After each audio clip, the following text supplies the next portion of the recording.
આજે આપણે બનાવીશું ભીંડાની કાચરી કે પછી ભીંડાની સુકવણી, જેને તમે એકવાર બનાવી આખા વર્ષ માટે સ્ટોર કરી શકો છો.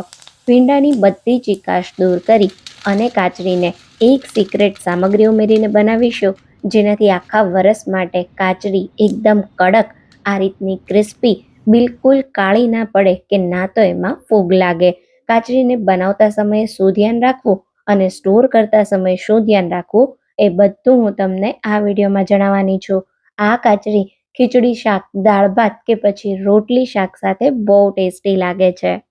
તો hello friends, welcome back to foods of fitness. હું છું અંકિતા વણઝરા અને ચાલો રેસિપી શરૂ કરીએ. તો હવે સૌથી પહેલા આખા વર્ષ માટે એકદમ ટેસ્ટી ભીંડાની કાચરી તૈયાર કરવા મેં અહીંયા 2 કિલો ભીંડો લીધો છે. ભીંડો તમારે એકદમ તાજો અને કૂણો હોય એવો પસંદ કરવાનો. માર્કેટમાંથી જ્યારે તમે ભીંડો લેવા જાઓ ત્યારે ભીંડાને આ રીતે હાથમાં લઈ અને પાછળથી થોડો તોડીને ચેક કરવાનો.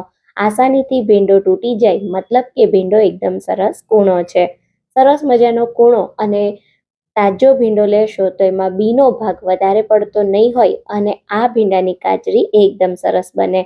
હવે અહીંયા શું કરવાનું છે, સૌથી પહેલા ભીંડાને સારી રીતે ધોઈ અને કોરો કરી લેવાનો. એકવાર સરસ આપણો ભીંડો કોરો થઈ જાય પછી આ રીતે ભીંડાનો ઉપરનો પાર્ટ થોડો કાપી લેવાનો અને ભીંડાના રીતે 2 ભાગમાં કટ કરી લેવાનો. કાચરી તમે અલગ અલગ શેપમાં પણ બનાવી શકો છો, પણ હું આ રીતે લાંબા ચીરિયા જ કરું છું, જેથી તળવામાં પણ આસાની રહે અને કાચરી સુકાઈ પણ ઝટપટ જાય. તો આ રીતે સરસ આપણે બધા જ ભીંડાને કટ કરી લેશું.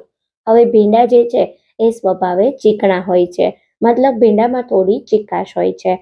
તો ભીંડાની ચીકાશને દૂર કરવા માટે અહીંયા આપણે આ રીતે 2 ભાગમાં ભીંડાને કટ કરી 2 થી 3 ટેબલ સ્પૂન જેટલું મીઠું ઉમેરીશું. સાથે કાચરી બિલકુલ સુકાયા પછી કાળી ના પડે, આખા વર્ષ માટે એકદમ સરસ કલરની રહે એના માટે 1 ટેબલ સ્પૂન હળદર પાવડર ઉમેરીએ અને ભીંડાની બધી જ ચીકાશ દૂર કરવા માટે અને કાચરીમાં પ્રિઝર્વેટિવનું કામ કરે એના માટે 3 મોટી ચમચી જેટલો લીંબુનો રસ ઉમેરીશું. લીંબુનો રસ આપણી કાચરીમાં પ્રિઝર્વેટિવનું કામ કરશે, સાથે કાચરીને સારો સ્વાદ પણ આપશે અને ભીંડામાં સહેજ પણ તમે લીંબુનો રસ ઉમેરશો એટલે ચીકાશ નહીં રહે. તો આ રીતે તમે જો ખૂબ સરસ આપણે મીઠું, હળદર અને લીંબુના રસને ભીંડા સાથે મિક્સ કરી દેવાનું છે. એકવાર બધું સરસ મિક્સ થાય પછી આને 1 કલાક માટે રેસ્ટ આપી દેવાનો.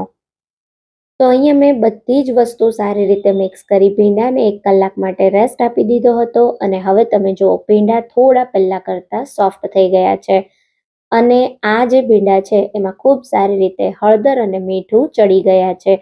લીંબુના રસની ખટાશ પણ આવી ગઈ છે. તો હવે આ સ્ટેજ પર જો ભીંડામાંથી વધારે પડતું પાણી અલગ થયું હોય તો એને થોડી વાર જાળીમાં કાઢી લેવાનો. અત્યારે બહુ પાણી અલગ નથી થયું એટલે આપણે શું કરીશું, નીચે એક ન્યૂઝપેપર પાથરીશું, એના ઉપર કોટનનું કપડું પાથરીશું અને આ રીતે બધો જ ભીંડો ઉમેરી દઈશું. અહીંયા તમારે ખાસ નીચે એક ન્યૂઝપેપર રાખવાનું અને કોટનના કપડા પર આ રીતે ભીંડાને ફેલાવી દેવાનો. નીચે તમે ન્યૂઝપેપર રાખો તો જે કાંઈ પણ મોઇશ્ચર હોય એ બધું ન્યૂઝપેપર એબ્ઝોર્બ કરી લે, તમારી લાદી પણ ના બગડે અને કાચરી પણ ફટાફટ સુકાઈ જાય. અહીંયા ખાસ એક વાતનું ધ્યાન રાખવાનું છે, જ્યારે પણ ભીંડાની કાચરીને સૂકવો છો ત્યારે એને આકરા તડકામાં નથી સૂકવવાની. હળવો હળવો તડકો આવતો હોય અને હવાની અવર જવર હોય એવી જગ્યાએ 2 દિવસ ભીંડાને સૂકવવા દેશું. તો હવે અહીંયા 2 દિવસ પછી તમે જોઈ શકો છો આપણો ભીંડો એકદમ સારી રીતે સુકાઈને ક્રિસ્પી થઈ ગયો છે. ભીંડામાં સહેજ પણ ભેજ ના રહેવો જોઈએ અને સુકાયા પછી તમે ભીંડાનો કલર જુઓ, સહેજ પણ કાળો નથી પડ્યો, એકદમ સરસ રહ્યો છે. તો થોડી હળદર અને લીંબુ ઉમેરશો એટલે કાચરી તમારી એકદમ સરસ બનશે. હવે આ કાચરીને કોઈ પણ એરટાઇટ કન્ટેનરમાં આ રીતે હળવી હળવી ભરવાની.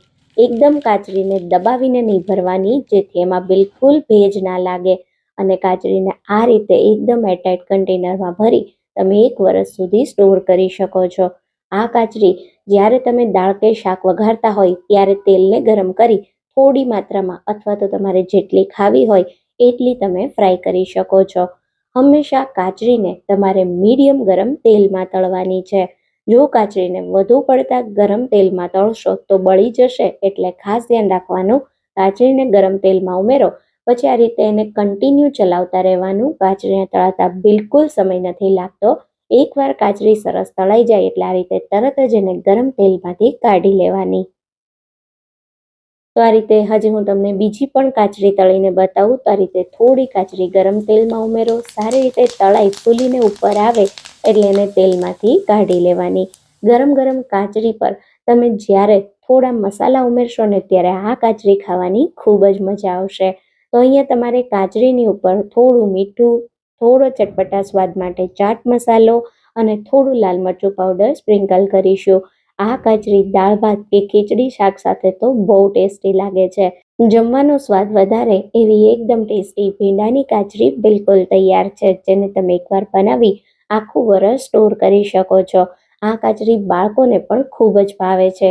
એકવાર જરૂરથી ટ્રાય કરજો અને આવા જ નવા વિડીયો જોવા માટે મારા ચેનલને સબસ્ક્રાઈબ કરજો. જો તમને આજનો વિડીયો ગમ્યો હોય તો વિડીયોને વધારેમાં વધારે લાઈક અને શેર કરજો. તો ફરી મળીશું એક નવા વિડીયો સાથે. ત્યાં સુધી થેન્ક યુ ફોર વોચિંગ.